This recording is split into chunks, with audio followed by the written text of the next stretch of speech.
घरे हम लौटी राती राती पड़ोसी जरा फाटी जाए छाती।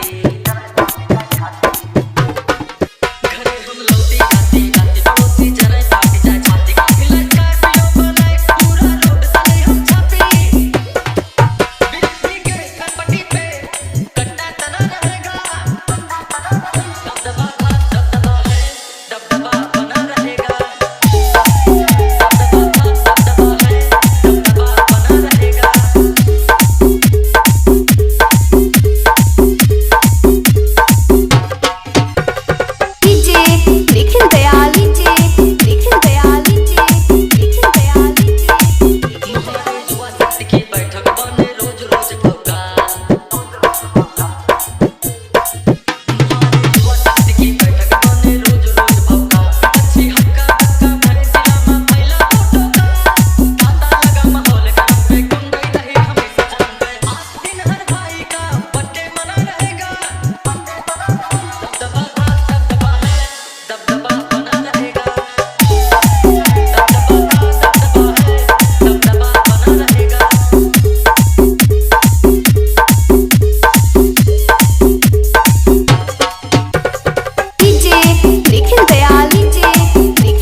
सकल दिन हाँ।